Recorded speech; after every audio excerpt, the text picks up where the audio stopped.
So బాసరలో ప్రస్తుతం గోదావరి వరద ఉధృతి ఏ స్థాయిలో ఉంది, ఎంతవరకు నీటి మట్టం పెరిగింది అన్నది ఇప్పుడు మనం చూడబోతూ ఉన్నాం. బాసర ఆలయం 60 అడుగుల ఎత్తులో ఉంటుంది. అయితే గోదావరి మట్టం వరద మట్టం ఎంతవరకు వచ్చిందంటే 35 అడుగుల వరకు చేరుకుంది. అంటే ఇంకొక 25 అడుగుల వరద వస్తే కనుక ఆలయం మునిగిపోయే పరిస్థితి కనిపిస్తోంది. సో బాసర ఆలయం కాస్త ఎత్తులో కనిపిస్తుంది మనకి, 60 అడుగుల ఎత్తులో. అయితే ప్రస్తుతం గోదావరి వరద 35 అడుగుల వరకు చేరుకుంది. అంటే దాదాపుగా చుట్టుపక్కల ఉండే దుకాణాలు ఇవన్నీ కూడా నీట మునిగిపోయి ఉన్నాయి. కాబట్టి అక్కడ 1వ అంతస్తులోకి వెళ్ళిపోయి దుకాణదారులందరూ కూడా తలదాచుకుంటూ ఉన్నారు, తమను తాము కాపాడుకుంటూ ఉన్నారు. అయితే అంతకంతకి గంటకి వరద పెరుగుతోంది, కొన్ని అడుగుల మేర పెరుగుతూ వస్తున్న నేపథ్యంలో అందరిలో ఆ భయం కనిపిస్తోంది. ఎందుకంటే ఇంకొక 25 అడుగులు గనక వరద పెరిగింది అంటే ఆలయాన్ని కూడా తాకేస్తూ ఉంటుంది. కాబట్టి అప్పుడు ఆలయం కూడా మునిగిపోతుందా అన్న భయం ఆ చుట్టుపక్కల వాసులందరిలో కూడా మనకు కనిపిస్తోంది. ఆలయానికి 100 మీటర్ల దాకా వరద వచ్చేసింది. ఆలయాన్ని 3 వైపులా కూడా 3 ప్రధాన రహదారులు మనకు కనిపిస్తాయి. ఆ రహదారుల ద్వారానే మనం అక్కడికి చేరుకుంటాం. కానీ అవన్నీ కూడా ఇప్పుడు నీటిమయం అయిపోయాయి. గోదావరి చుట్టుముట్టేసింది ఆ ప్రధాన రహదారులన్నింటినీ కూడా. పుష్కర ఘాట్లు, అలాగే బాసర టెంపుల్ రోడ్, ఈ దారి మొత్తం కూడా నీట మునిగిపోయి కనిపిస్తోంది. బాసర కమాన్ నుంచి టెంపుల్ రోడ్ వరకు కూడా ఇవన్నీ కూడా మనకి నీట మునిగి కనిపిస్తూ ఉన్నాయి. సో 25 అడుగులు ఇంకొంచెం గనక వరద పెరిగితే ఆలయం మునక అన్న వార్త మనం వినాల్సి వస్తుందా అన్న భయం అందరిలో కనిపిస్తోంది. ఆ చుట్టుపక్కల ఎక్కడెక్కడ ఎలాంటి సీన్ ఉందో మనం మాట్లాడుకుంటున్నాం కదా. నక్షత్ర ఇన్ నుంచి ఆలయం రోడ్, సో మూడు రహదారులు అనుకున్నా, 3 రహదారులు కూడా సిచ్యువేషన్ ఎలా ఉంది మాట్లాడుకుంటుంటే, నక్షత్ర ఇన్ నుంచి ఆలయం రోడ్ వరకు అన్ని రహదారులు నీట మునిగిపోయి కనిపిస్తున్నాయి. శ్రీరామ్ సాగర్ ప్రాజెక్ట్ గేట్లు ఎత్తేయడంతో బాసరకి 5 లక్షల క్యూసెక్కుల వరద ప్రవాహం వస్తోంది. అందువల్లనే ఈ పరిస్థితి ఏర్పడుతోంది.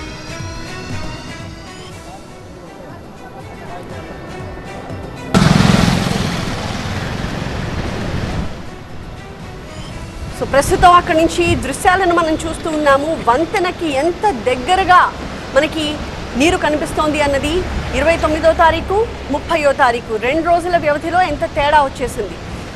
బాసర బ్రిడ్జ్ దగ్గర 29వ తారీఖు కనిపించిన దృశ్యం లెఫ్ట్ సైడ్ బాక్స్లో చూస్తున్నాము. అంటే కాస్త గ్యాప్ ఉంది బ్రిడ్జ్ వరకు నీరు చేరుకోవడానికి. అదే 30వ తారీఖు వచ్చేసరికి ఆ గ్యాప్ చాలా తగ్గిపోయింది. అంటే నీటి మట్టం పెరిగిపోయింది.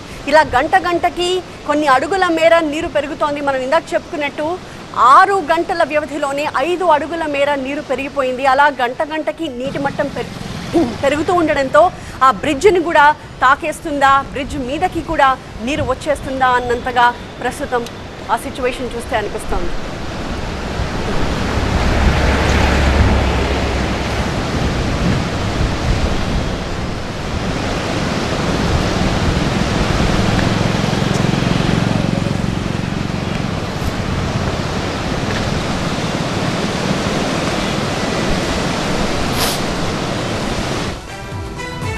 సో అది ప్రస్తుతం బాసర ముప్పు అంచున ఉంది అని చెప్పడానికి మనకి సాక్ష్యంగా కనిపిస్తున్న దృశ్యాలు.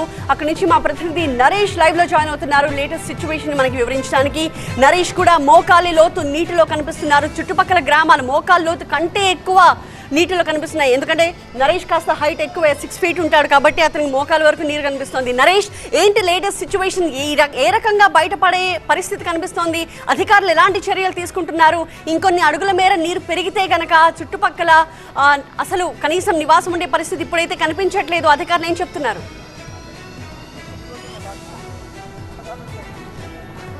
గోదారమ్మ శాంతించు, ఈ ఒక్క మాట తప్ప బాసర నుంచి వినిపించే మరో మాట లేదు. సాయం చేయండి, ఆదుకోండి, మమ్మల్ని సురక్షిత ప్రాంతాలకు తరలించండి. ఇప్పుడు ఈ మాట వినిపిస్తుంది. నిన్నటి వరకు వీరంతా క్షేమంగా ఉన్నారు, సురక్షితంగా, మా వరకు వరదలు రావు కదా అని అనుకున్నారు. కానీ వరద పూర్తిగా ముంచెత్తింది. ప్రస్తుతం మనం చూడొచ్చు గోదావరి నదికి వెళ్ళే దారి అంటూ మనం నిన్న ఆ ప్రాంతంలో ఉండి లైవ్ ఇచ్చాం. ఇప్పుడు అక్కడికి చేరుకునే పరిస్థితి కూడా లేదు. అక్కడున్న షాప్తో పాటుగా దాదాపుగా నా వైపు లెఫ్ట్ సైడ్ కనిపిస్తున్న విజువల్స్ అన్నీ కూడా, ఈ షాపులన్నీ కూడా నీట మునిగిపోయాయి. దాదాపుగా ఇవన్నీ పూజా సామాగ్రికి సంబంధించిన కిరాణా జనరల్ స్టోర్స్ ఇవన్నీ కూడా దాదాపుగా 50 షాపులు నీట మునిగిన పరిస్థితి కనిపిస్తుంది.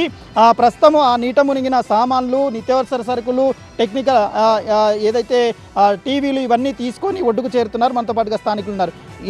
ప్రస్తుతం ఎంతవరకు నీరు ఉంది? షాపుల్లో మొత్తం మునిగిపోయాయా? ఏమేమో నష్టం జరిగింది? అవేమన్నా కాపాడుకునే ప్రయత్నం జరిగే అవకాశం ఉందా? ఇప్పుడైతే ఏం పెరిగినాయి సార్, మొత్తం ఏం లేదు. ఇప్పుడు దొరికిన కాడికి పోయిన కాడికి మొత్తం పోయినాయి సార్, మొత్తం నానిపోయినాయి. మొత్తం సామానం అయితే మొత్తం దానిపోయింది సార్. ఏం మిగలేదు, బియ్యం, పప్పులు, ఉప్పులు, బ్యాగులు, పిల్లలు స్కూల్ బ్యాగులు మొత్తం ఏం మిగలలేదు సార్, మొత్తం మునిగిపోయినాయి సార్. అంటే ఇంతవరకు వరద వస్తుంది అనుకున్నారా మరి నిన్న? మేము అనుకోలేము సార్. ఏమైనా అధికారులు చెప్పారా కాల్ చేయాలని? ఏం చెప్పలేదు సార్. ఇది ఫస్ట్ టైం సార్ మేము చూడడం కూడా, మా చూడడంలో ఫస్ట్ టైం. ఇంతకుముందు ఏమో తెలియదు కానీ ఇప్పుడైతే ఫస్ట్ టైం సార్. ఎట్లా ఇప్పుడు మీ షాప్లో ఎట్లా ఉన్నాయి? షాప్ మొత్తం మునిగిపోయింది సార్. టోటల్ వాటర్ లేదు, టోటల్ సామాన్ అంతా మునిగిపోయింది. సగం సెటర్ వాటర్ వచ్చేసినాయి, టోటల్ మునిగిపోయింది సామాన్. ఎంత నష్టం జరగచ్చు అందాదా?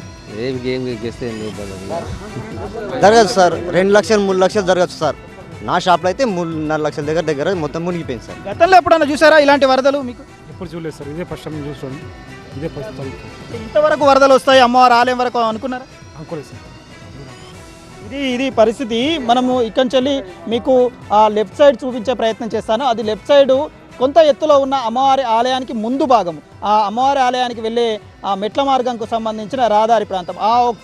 ఆ ప్రాంతం మాత్రం దాదాపుగా ఒక 5 అడుగుల ఎత్తులో ఉండడంతో అక్కడి వరకు వరద నీరు వెళ్ళలేకపోయింది, వెనక్కి బ్యాక్ వస్తుంది. అది వేదవ్యాస ఆలయం అటువైపున కూడా పూర్తిగా వరద నీరు ముంచెత్తిన పరిస్థితి. అక్కడి నుంచి మళ్ళీ తిరిగి ఇటువైపు చేరుకునే అవకాశం కూడా లేదు. అటువైపు ఆంధ్ర బ్యాంకుకు సంబంధించి లాడ్జీలు అవన్నీ ఉన్నాయి. స్థానికులు కొంతమంది ఉన్నారు. ఇప్పుడు లాడ్జీలు ఎన్ని మునిగాయి? లాడ్జీల నిర్వాహకులంతా పరిస్థితి ఏంది? వారంతా క్షేమంగా ఉన్నారు? లేదండి, నిన్నటి వరకు తక్కువ వాటర్ ఉండేది, ఇప్పుడు ఎక్కువ వాటర్ వచ్చేసినాయి. నిన్న కొంతమంది 20-24 మంది భక్తులకు మేము బయటికి తీసాము.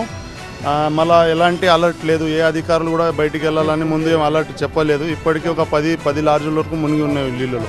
ఎన్ని కుటుంబాలు ఉంటాయి ఆ లాడ్జీలో? మొత్తం ఎంతమంది ఉండొచ్చు? 50 కుటుంబాలు ఉంటాయండి ఖచ్చితంగా. ఇంకా 50 కుటుంబాలు రిస్క్లో ఉన్నారు. ఉన్నాయి. వాళ్ళకి ఏమన్నా నీళ్లు, ఆహార పదార్థాలు ఇంట్లో సౌకర్యం ఉంది? ఉన్నాయి కానీ ఇక అందియాలి, మనం పోయి ఎట్లా చేయాలి వాళ్ళకి. కరెంట్ సప్లై కూడా లేదు. కరెంట్ సప్లై లేదు మెయిన్ సార్. కరెంట్ సప్లై వల్ల ఇబ్బంది.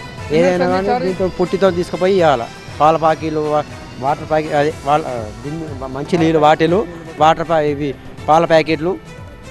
ఇది ఇక్కడున్న స్థానికులు చెప్తున్నది. మనం ఒక్కసారి రైట్ సైడ్ మీకు చూపించే ప్రయత్నం చేస్తాను. అది నక్షత్ర ఇన్కు సంబంధించిన ఏరియా వైపు వెళ్ళే ఆ రహదారి మొత్తం నీటి మునిగిపోయింది. ఇక్కడ వాహనాలన్నీ కూడా పార్క్ చేసుకున్నారు. ఏదైతే స్థానికులు, ఆ లాడ్జీల నిర్వాహకులు, వాళ్ళకి సంబంధించిన వాహనాలు పూర్తిగా పూర్తి చేసుకున్న పరిస్థితి. గోదావరికి వెళ్ళే దారి అయితే పూర్తిగా మూసిపోయింది. ఇంకొక 5 అడుగులు పైకి వస్తే ఈ రహదారి పూర్తిగా మునిగిపోతుంది. ఇంకో 20 అడుగుల మేర వరద నీరు వస్తే కనుక బాసర అమ్మవారి ఆలయం ప్రధాన మెట్ల వరకు కూడా వరద నీరు వచ్చే ప్రమాదం ఉంది. ప్రస్తుతం అయితే అమ్మవారి ఆలయం సేఫ్లో ఉంది. ఆ వెనుక భాగం మాత్రం, గ్రామం మాత్రం సేఫ్లో ఉంది. ముందు ప్రాంతం మొత్తం నీట మునిగి ఈ విధంగా మనకు జల విలయం లాగా దర్శనమిస్తున్న పరిస్థితి అయితే కనిపిస్తుంది. Right, thank you Naresh.